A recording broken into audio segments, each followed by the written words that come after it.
Hello everyone, my name is Alokik Dixit. Welcome to the City Group of College Lucknow. आज हम लोग जिस chapter के बारे में बात करने जा रहे हैं उस चैप्टर का नाम है प्रोसेस कॉस्टिंग। ये कॉस्ट अकाउंटिंग का बहुत ही अच्छा चैप्टर है और बहुत ही इजी चैप्टर है।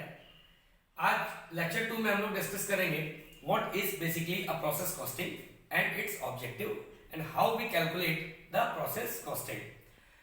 तो process costing basically it is the method, ये एक तरीके का मेथड होता है in which cost of the product is determined on the basis of different level of production. हर एक डिफरेंट लेवल ऑफ प्रोडक्शन पे हम प्रोसेस कॉस्टिंग को असरटेन करते हैं, एक्यूमुलेट करते हैं, निकालते हैं। फॉर एग्जांपल, अगर मेरे पास 3 प्रोसेस हैं ए, बी और C. Process A, process B and process C. अब पहले प्रोसेस में जब कोई भी कंपनी किसी गुड्स को मैन्युफैक्चर करेगी तो वो अलग अलग लेवल से होकर के गुजरेगी कि प्रोसेस ए में कुछ एक्सपेंस वो करेगी, कुछ प्रोसेस बी में एक्सपेंस करेगी, कुछ प्रोसेस सी में एक्सपेंस करेगी। किस तरीके के एक्सपेंसेस प्रोसेस में होते हैं? Basically material, labour and other expenses. Process B में भी किस तरीके के एक्सपेंस होंगे? Material, labour and other expenses. C में material, labour and other expenses. तो हर एक प्रक्रिया में अलग अलग होने वाले खर्चों को यदि एक साथ जोड़ करके लिखा जाए तो ऐसे कॉस्टिंग को हम प्रोसेस कॉस्टिंग के नाम से जानते हैं। दूसरे शब्दों में अगर हम कहें तो ये भी कह सकते हैं कि प्रोसेस कॉस्टिंग में जो कंपनियां मैन्युफैक्चरिंग करती हैं गुड्स को, वो स्टार्ट करती है मैन्युफैक्चरिंग करना रॉ मटेरियल से। क्योंकि कभी भी कोई भी गुड्स मैन्युफैक्चर्ड होगा किसी भी कंपनी में, किसी भी सीमेंट इंडस्ट्रीज में, किसी भी ऑयलिंग रिफाइनिंग इंडस्ट्रीज में या किसी भी कंपनी में, तो वो स्टार्ट करेगा रॉ मटेरियल से। रॉ मटेरियल से स्टार्ट होने के बाद वो कुछ इस पे एक्सपेंस करता है अलग अलग प्रोसेस में। मान लीजिए इस पे कुछ एक्सपेंस हुआ प्रोसेस ए में, फिर कुछ एक्सपेंस हुआ प्रोसेस बी में, फिर एक्सपेंस हुआ प्रोसेस सी में। तो धीरे धीरे अलग अलग हेड्स पे कुछ अलग अलग एक्सपेंसेस की कॉस्ट इनकर्ड होती दिख रही है। प्रोसेस ए में कुछ एक्सपेंस दिखे, प्रोसेस बी में कुछ एक्सपेंस दिखे और प्रोसेस सी में कुछ एक्सपेंस दिखे। रॉ मटेरियल से लेकर के फिनिश्ड गुड्स तक, फिनिश्ड गुड्स तक बीच के जो भी एक्सपेंसेस हो रहे हैं उन सारे एक्सपेंस को असरटेन करना ही प्रोसेस कॉस्टिंग का काम होता है कि अलग अलग प्रक्रियाओं पे होने वाले खर्चे, रॉ मटेरियल से लेकर के फिनिश्ड गुड्स तक के बीच के जो खर्चे होते हैं, ऐसे खर्चों को हम प्रोसेस कॉस्टिंग में असरटेन करते हैं। अब बात करते हैं किस तरीके के खर्चों की। जैसे मटेरियल क्या होता है? बेसिकली मटेरियल होता है क्वांटिटेटिव। इसमें अगर किसी कंपनी को, शुगर कंपनी है फॉर एग्जांपल, या क्लॉथ्स इंडस्ट्री है फॉर एग्जांपल, हम क्लॉथ्स इंडस्ट्रीज की बात लेते हैं, तो अगर हम किसी एक व्यक्ति की बात करें, वन टाइम वन पेमेंट की बात करें या एक ही लेवल की बात करें, तो उस एक लेवल के लिए हम प्रोसेस कॉस्टिंग यूज नहीं करते। उसके लिए मेरे पास कॉन्ट्रैक्ट कॉस्टिंग है, उसके लिए मेरे पास जॉब कॉस्टिंग है। इन कॉस्टिंग का सहारा लेकर के हम अकाउंट को एक्यूमुलेट कर लेते हैं। बट जब कभी होमोजेनिटी होती है, जब कभी प्रोडक्ट एक ही तरीके के बनते हैं, तो उसमें बल्क प्रोडक्ट्स की कैलकुलेशन के लिए हम प्रोसेस कॉस्टिंग को लेते हैं। फॉर एग्जांपल, क्लॉथ्स इंडस्ट्रीज में अगर हम बात करें तो हमें अगर किसी बड़ी कंपनी को क्लोथ्स को मैन्युफैक्चर करना होगा तो वो बल्क में थान खरीदेगी और उसको अलग अलग यूनिट्स में प्रोड्यूस करेगी।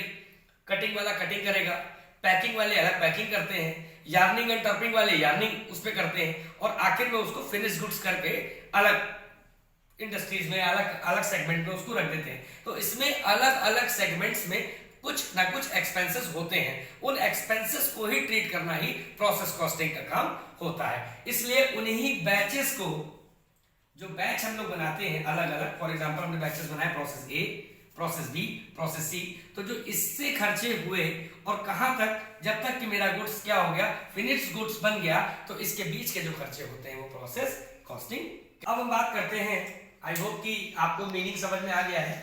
अब हम बात करते हैं इसके नेचर की कि इसका किस तरीके का नेचर होता है process costing.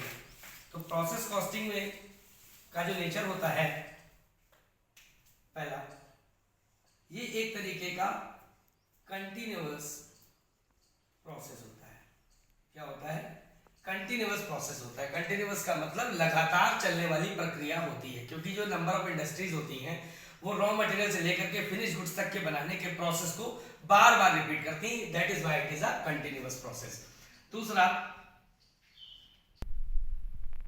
And the process costing क्या करती है, बेसिकली ये कॉस्ट पर यूनिट को भी आइडेंटिफाइड करती है। तीसरा, ये ज्वाइंट प्रोडक्ट और बाय प्रोडक्ट को भी एक्सप्लेन करती है। ज्वाइंट प्रोडक्ट और बाय प्रोडक्ट का मैं अभी यहीं पे एक्सप्लेन कर दे रहा हूँ, बताता हूँ, इसके क्वेश्चंस भी आते हैं। ज्वाइंट प्रोडक्ट का मतलब क्या होता है कि जो एक ही गुड से अलग अलग चीजें बनती हैं उसे हम ज्वाइंट प्रोडक्ट कहते हैं। For example, if we take the example of milk, आप मिल्क से बटर भी बना सकते हो, आप मिल्क से कर्ड भी बना सकते हो, आप मिल्क से डिफरेंट कमोडिटीज बना सकते हो। तो जो ये इस तरीके के प्रोडक्ट होते हैं, इस तरीके के एक्सपेंस को सेपरेट करना हमारा जो है ज्वाइंट प्रोडक्ट में आता है। और बाय प्रोडक्ट का मतलब क्या होता है कि वो खर्चे जो एक्सपेंस में कुछ मैन्युफैक्चरिंग तो हुआ लेकिन कुछ आइटम क्या हो गया, उसमें वेस्ट हो गया, तो जो वेस्टेज आइटम होता है उसको इससे हम सेपरेट करते हैं, उसे बोलते हैं बाय प्रोडक्ट। चौथा, जो प्रोसेस कॉस्टिंग होती है ये डिफरेंट स्टेजेस पे चलती है। डिफरेंट स्टेजेस पे चलती है। डिफरेंट स्टेजेस मतलब एक प्रक्रिया से होकर के दूसरी प्रक्रिया में जाती है। अलग अलग प्रक्रियाओं से होकर के गुजरने की जो कॉस्टिंग होती है उसी को हम प्रोसेस कॉस्टिंग कहते हैं। अब इसका जो मेन मोटो है वो हम लोगों को समझना चाहिए। आई होप कि आपको इसका नेचर समझ में आ गया हो। अब इसमें जो सबसे बड़ी विशेषता होती है वो क्या होती है? सर, जब प्रोसेस ए है, process A, process B, process C, suppose that मेरे पास क्वेश्चन में 3 प्रोसेस दे रहे हैं, process A, process B, process सी।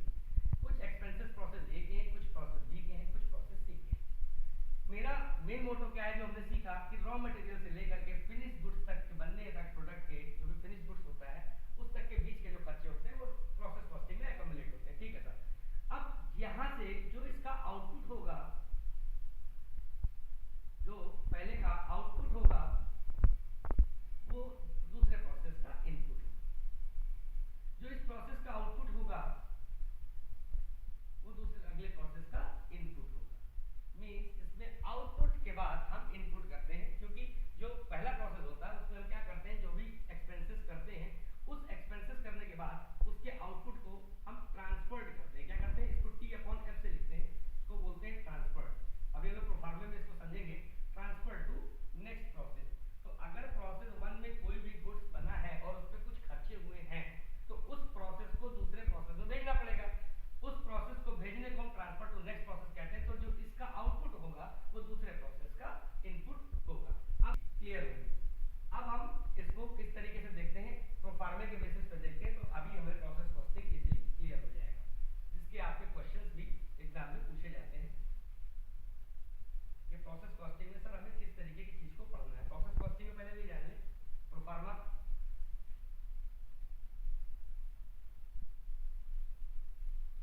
और प्रोसेस कॉस्टिंग। क्या प्रोसेस कॉस्टिंग का प्रोफार्मा होता है?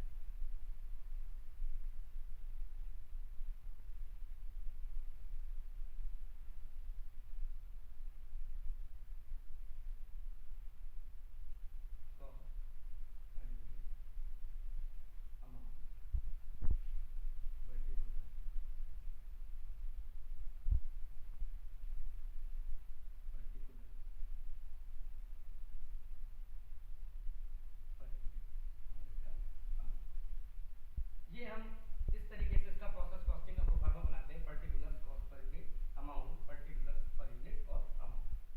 अगर इसके आधे पोर्शन की बात करें तो आपको ठीक इसी तरीके का पोर्शन हम लोग पिछले लेक्चर में हम लोगों ने डिस्कस किया था, जिसको हम लोगों ने कॉस्ट शीट बोला था, और इसको थोड़ा सा बाइफरकेट कर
होने ही होने, इंकर्ड होने। तो ऐसे एक्सपेंसेस की यूनिट्स के कॉलम में हम लिख देते हैं। क्यों? क्योंकि क्वांटिटी पे ही इसका इफेक्ट पड़ता है।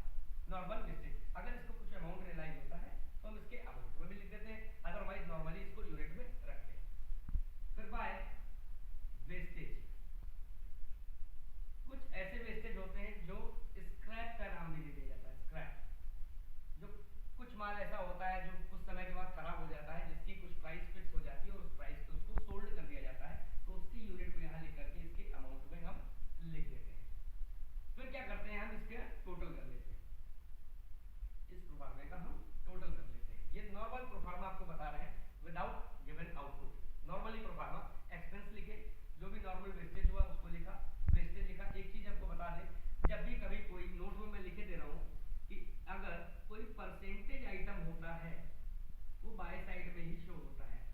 सर ये क्या बता रहे हैं आप? ये मैं इसलिए बता रहा हूँ क्योंकि अभी आप क्वेश्चन जब रीड करोगे तो उसमें लिखा रहेगा कि 10% नॉर्मल वेस्टेज हो गया, 5% नॉर्मल वेस्टेज हो गया, या 2% वेस्टेज हो गया, या 1% स्क्रैप हो गया। तो ऐसी वैल्यूज को हमेशा हम यूनिट वाली चीज यूनिट के ही कॉलम में रखते हैं और इस पर ही हम निकालते हैं। फॉर एग्जाम्पल, हमने कोई मटेरियल 1000 का इंट्रोड्यूस किया, 1000 पर यूनिट बनाई, जिसकी कीमत एट द रेट 5 रुपीज हो गई। तो अगर 1000 यूनिट मैंने बनाई तो 1000 यूनिट का मटेरियल मेरे पास लग गया। कितनी इसकी कीमत हुई? 5 रुपए। तो इसकी वैल्यू कितनी आ गई? 5000। और सपोज दैट नॉर्मल वेस्टेज जो है वो मेरा 5% है, तो 5% में किसका निकालूंगा? इस यूनिट का निकालूंगा, यूनिट का। इसीलिए मैंने कहा कि परसेंटेज आइटम बाय साइड किस पे ट्रीट होते हैं? वो यूनिट्स पे ट्रीट होते हैं। 1000 का 5% कितना हो गया? 50 हो गया। और इसका कुछ अमाउंट की मैंने बात नहीं की, इसलिए इस पे डैश लगा दिया। मान लीजिए वेस्टेज 10% हुआ, तो किस पे निकालेंगे आप? इसी 1000 यूनिट पे निकालेंगे। 1000 का 10% कितना हो जाएगा? 100 हो जाएगा। तो इस तरीके से आप इसको कर लोगे। फिर इसका हम टोटल ले लेते हैं, और जो आइटम इधर आता है उसको क्या बोलते हैं? जो बचता है by output transfer to net profit. अब क्योंकि मेरा प्रोसेस अगर ए होगा और मेरे पास क्वेश्चन है process A, process B, process 3, जैसे कि मैंने बताया था 3 है, तो इस प्रोसेस को हम क्या करेंगे? दूसरे प्रोसेस में पहले भेजेंगे, उसके बाद दूसरे प्रोसेस के एक्सपेंसेस को ट्रीट करेंगे। तो इस चीज का जो आउटपुट हो गया वही प्रोसेस बी का क्या हो जाएगा? मैंने अभी बताया आपको, वो प्रोसेस बी का इनपुट हो जाएगा। जब हम दूसरा अमाउंट बनाएंगे, दूसरा अकाउंट बनाएंगे, तो इस प्रोसेस को पहले हम ट्रांसफर करेंगे, उसके बाद उसके एक्सपेंसेस को सेपरेट करेंगे। हम इस चीज को नॉर्मली प्रोफार्मा के हिसाब से क्वेश्चन पे आगे रियलाइज करेंगे, ट्रीट करेंगे, तो क्वेश्चन आपको बहुत आसानी से समझ में आ जाएगा। आई होप आपको ये प्रोफार्मा समझ में आ गया होगा। अब हम इसको क्वेश्चन पे फ्रेम करते हैं तो आपको इजीली समझ में आ जाएगा कि हम किस तरीके के मटेरियल, किस तरीके के लेबर और किस तरीके के एक्सपेंसेस की बात कर रहे हैं। आई होप आप लोग को इतना समझ में आ गया होगा। चलिए अब एक क्वेश्चन लेते हैं। सपोज दैट हमारे पास प्रोसेस फर्स्ट है, एक ही प्रोसेस है, हमको बनाना है, और प्रोसेस में जो एक्सपेंस दिए हुए हैं वो दिया हुआ है material 1000, labour 2000, other expenses 5000, indirect expenses 3000।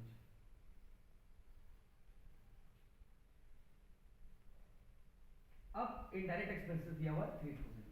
आपके पास नीचे दिया हुआ है units manufacturing material 1000 units, normal wastage 2%। अब आपसे नॉर्मली क्वेश्चन दिया हुआ है कि मटेरियल आपका 1000 का है, लेबर आपका 2000 का है, अदर एक्सपेंसेस 5000 के हैं, इनडायरेक्ट एक्सपेंसेस 3000 के हैं, यूनिट्स आपकी 1000 बनती हैं, और नॉर्मल वेस्ट आपका 2% होता है। अब इसको आप प्रोसेस कॉस्टिंग पे कैसे करोगे?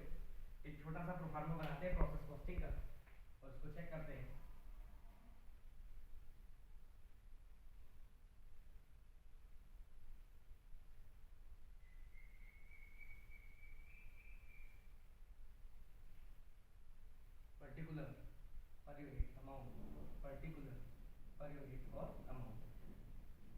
प्रोसेस फर्स्ट, सबसे पहले मैंने कहा इस पे क्या लिखते हैं, टू रॉ मटेरियल इंट्रोड्यूस। मैं सबसे पहले यूनिट को देखता हूँ कि कितनी यूनिट्स मेरी बनी है। तो मैंने नीचे देखा यूनिट्स मैन्युफैक्चर्ड कितनी हो रही है मटेरियल की, 1000। मैंने 1000 कॉलम में लिख दिया। अब मटेरियल कितना है इसका, 1000, इसका भी रेट 1000 कर दिया। सपोज दैट, क्योंकि कॉस्ट दे रखी है, सपोज दैट लिखा होता 1000 ईच या एट द रेट 1000, तो मुझे 1000 की मल्टीप्लाई 1000 से करानी पड़ती। लेबर कितना दे रखा है, 2 लेबर, लेबर की कीमत दे रखी है 2000, यहाँ लगाया डैश 2000, क्योंकि मैंने बताया कि क्वांटिटी का इफेक्ट मटेरियल से पड़ता है ना कि लेबर और एक्सपेंसेस से। टू एक्सपेंसेस दिया हुआ है 5000 और इनडायरेक्ट एक्सपेंसेस कितना दिया हुआ है आपके पास 3000।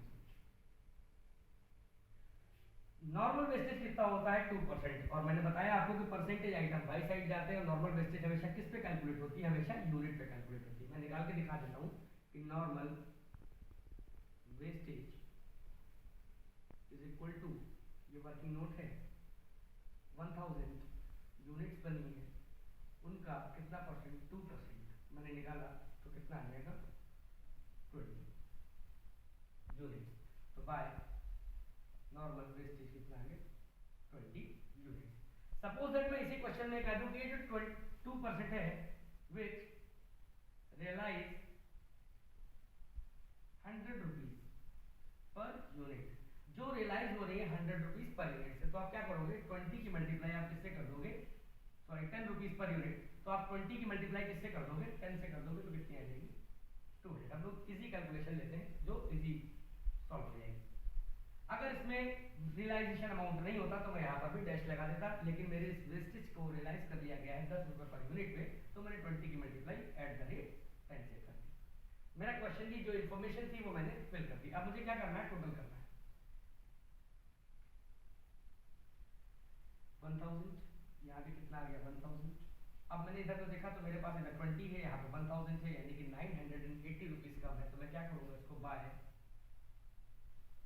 Output transfer to next process.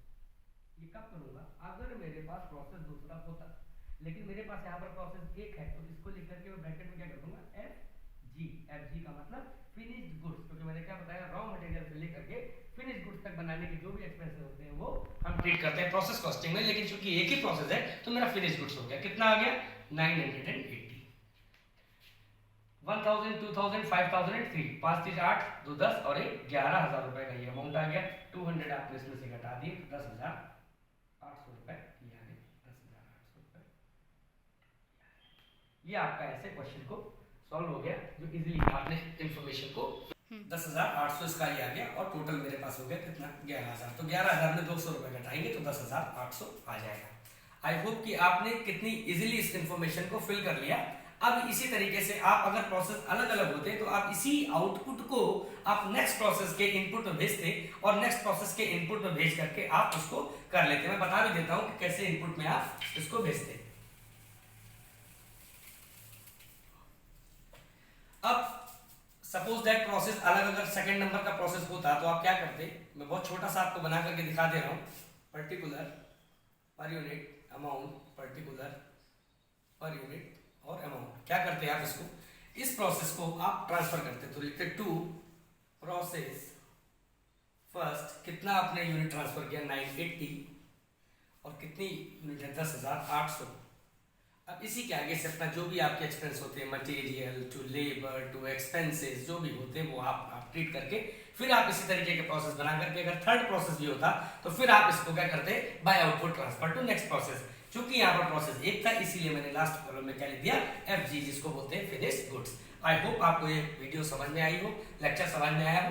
अगर कोई भी क्वेरी रहेगी तो हम अगले सेशन में दूसरी स्ट्रेटजी को कर लेंगे। और यहाँ एक चीज और बता दूं, अब अगले जो सेशन में हम लोग क्लास करेंगे लेक्चर 3 में, उसमें जो आउटपुट वाले क्वेश्चन हैं, जो आउटपुट वाले क्वेश्चन हैं, जो ओपनिंग वाले क्वेश्चन है, ओपनिंग स्टॉक क्लोजिंग स्टॉक, हम लोग उस पर डिस्कस करेंगे।